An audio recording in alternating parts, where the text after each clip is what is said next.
Hello, I'm Sandy Pearl, the Efed girl, back with another Did You Miss It? Where we look at the oft overlooked and missed things in wrestling. In the world of pro wrestling, a lot of things can be on the button. Two people don't like each other, they fight, or try to hit each other with cars.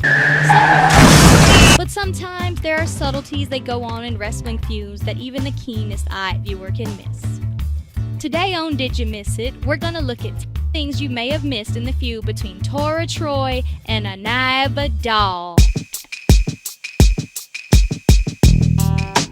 Eddie in Aniyah's ear.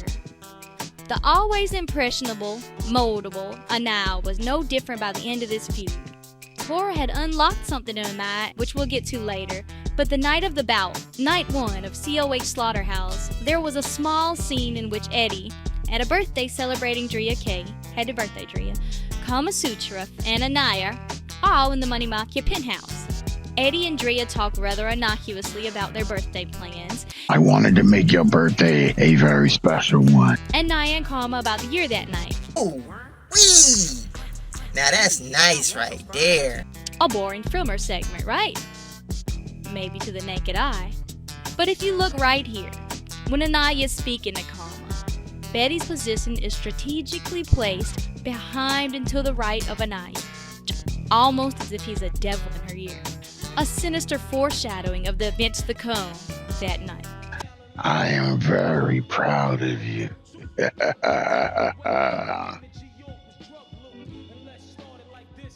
Symbolizing the death of the chicanery.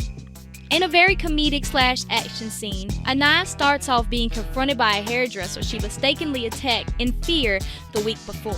Excuse me, Miss VaDoll, did you need your hair rebraided? As the hairdresser continued, Tora appears and gives chase. Aniyah runs into a back room, seemingly for her life, but it turns out to be a clever ruse. Paid actresses? Body doubles? Aniyah claims they're her cousins. We'll probably never know, but there were a bunch of them. And it confused Tora for a second. It stunned her.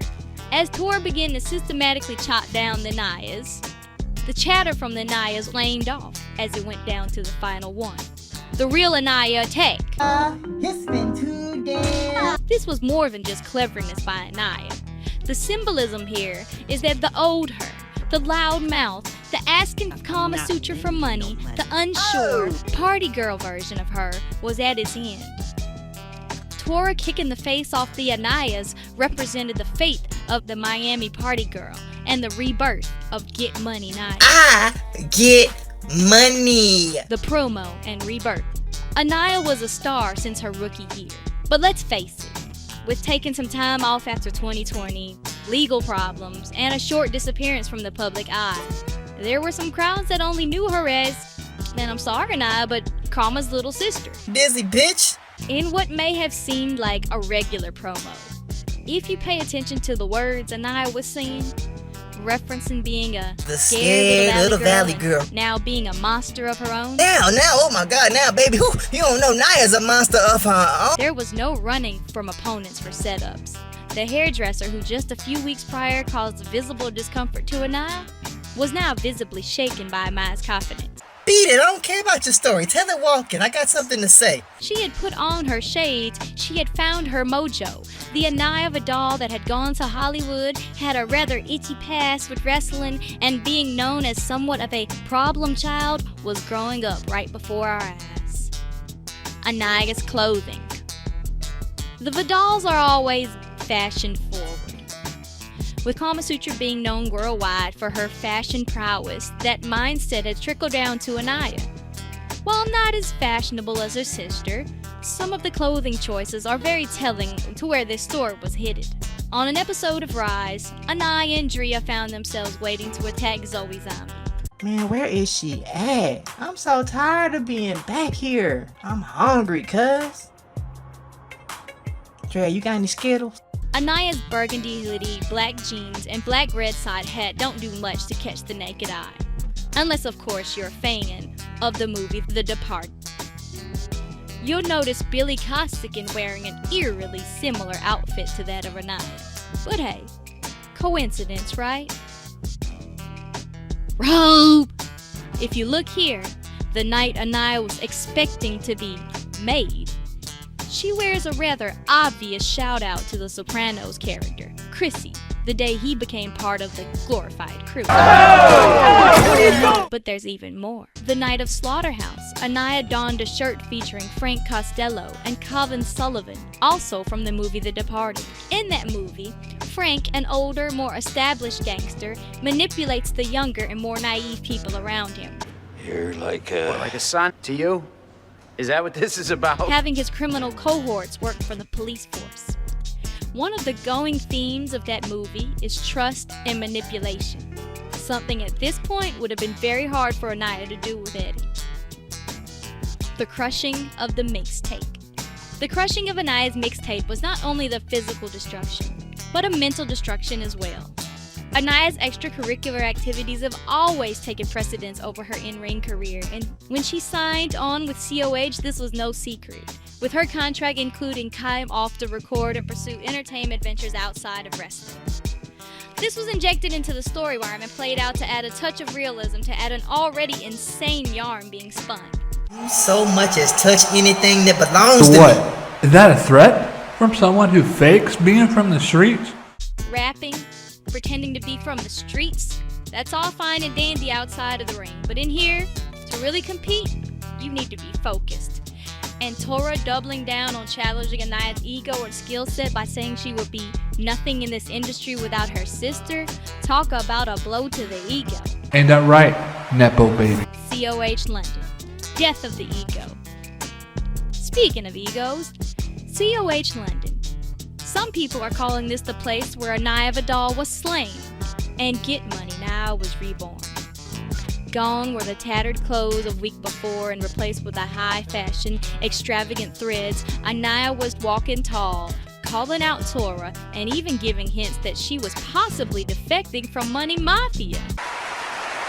Aniyah don't like being in Money Mafia. Whoa! Including the quip balled from the newly released Kendrick Lamar line, "It's just big me, baby." It's just big me, baby. Now, while this was just a swerve and Aniyah having a little fun, Calm down. Aniyah loves being in Money Mafia. knowing what we know now, that Tora and Eddie were in cahoots this whole time, Oh my God! That's Tora Troy! one can only think that with Eddie seeing how his daughter, the one he was testing, had now had enough and is playing with the idea of quitting Money Mafia, well, that would have made all of this for nothing. All of this test would have been for no reason. The assumption here that Tora was sent down by Eddie to put out the fire that was growing in Aniyah. She needed an ego, but she didn't know how to harness it as well, and Eddie, let's be real, wanted to keep a cap on that. He wanted to keep a little control over Aniyah. That's just my opinion.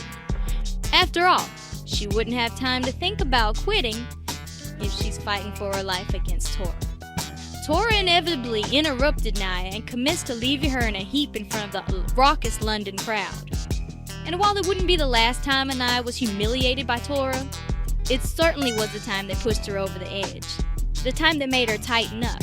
The time that made her come away with the victory at Slaughterhouse, ultimately passing her test and giving her keys to a new Ferrari. And for that Ferrari, amongst other things. I'll do anything you need me to, boss man.